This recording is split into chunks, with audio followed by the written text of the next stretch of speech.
Palestinako biztanleriak su-etenagatik bizi duen lasaitasuna konpartitzen dugun bezala, herri palestinarrak eta mundu osoko elkartasun mugimenduak duen kezka ere konpartitzen dugu. Hau da, ura izan daitekeela genozidioaren azken gertakaria faltsuki ixteko eta gu bizi garen mendebalde globalaren laguntza zuzenaz edo zeharkakoaz, erakunde zionistak onartzen duen okupazio, apartheid eta garbiketa etnikoaren egoera koloniala mantentzeko eta gizarte desmobilizazioa bilatzeko beste saiakera bat besterik ez.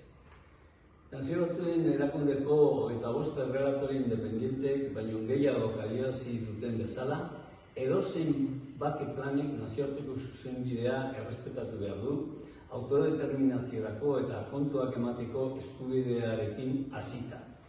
Edozein bake planak Palestinako herriaren giza eskubideak erabat babestu behar ditu eta ez du zapalkuntza baldintza gehiagorik sortu behar. Azken batean, Palestinaren etorkizuna Palestinako herriaren esku egon behar da. Ez atzerritarrek inposatua derrigortze baldintza gogorretan beste plan baten bitartez bere patua kontrolatzeko.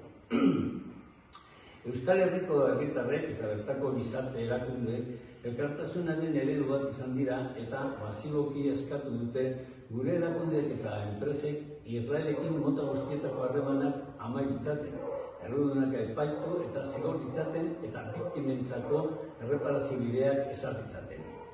Testuinguru honetan, jokatzen dugu Francesca Albaneseren René Cassen 2025 giza eskubideen sarirako hautagaitzaren aurkezpena.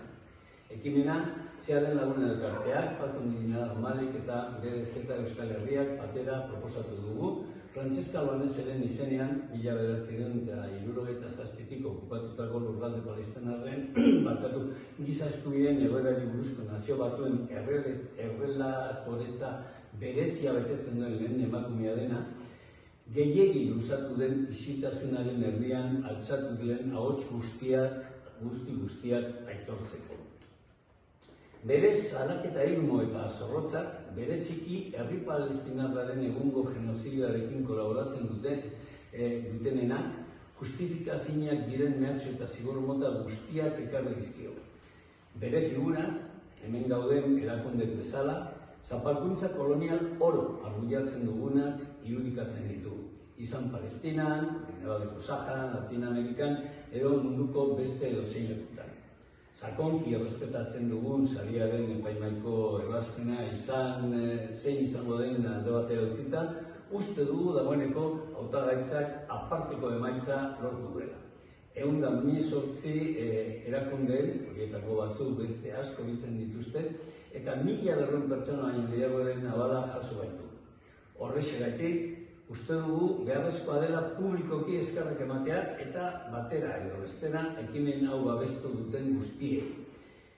Apalean esan da, gure ustez, ekimen honek gure herrian Palestinarekiko elkartasunak duen edapen handia, aniztasuna eta ugaritasuna ordezkatzen baitu. Eskerrik asko.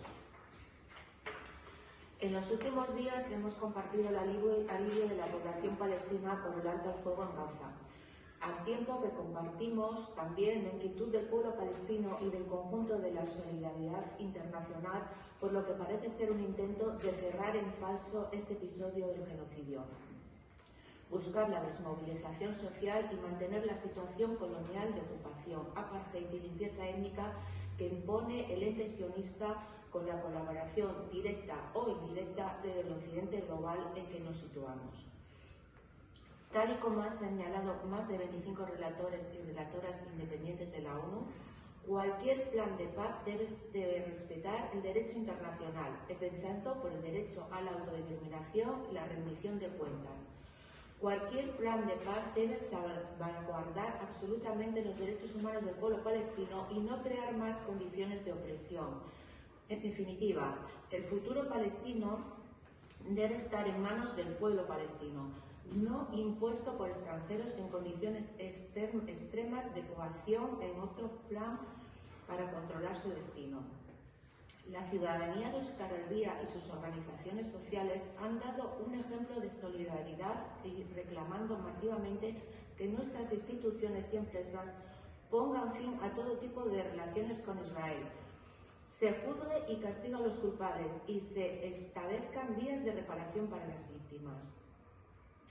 En este contexto, enmarcamos la presentación de la candidatura de Francesca Albanese al Premio de Derechos Humanos René Cassin 2025.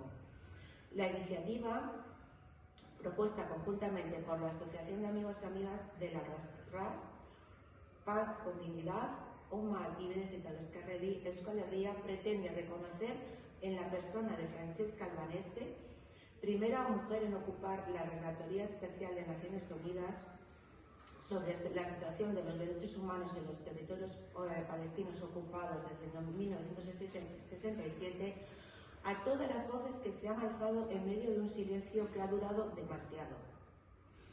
Se denuncia firme y rigurosa, en especial de quienes colaboran con el actual genocidio del pueblo palestino. Le ha valido todo tipo de amenazas y de sanciones injustificables. Su figura representa a quienes, como las organizaciones aquí presentes, rechazamos toda forma de opresión colonial en Palestina, en el Sáhara Occidental, en América Latina o en cualquier otra parte del mundo. Independientemente de la resolución del jurado del premio, que respetamos profundamente, consideramos que la candidatura ha conseguido un resultado extraordinario, ya que ha recibido el aval de 118 organizaciones, algunas de las cuales agrupan a su vez a otras muchas, y de más de 1.200 personas. Por ello, creemos necesario agradecer públicamente a todas y todos los que de una y otra forma han apoyado esta iniciativa, que humildemente representa la extensión, la pluralidad y la diversidad de la solidaridad con Palestina en nuestro país. Eskerrik asko.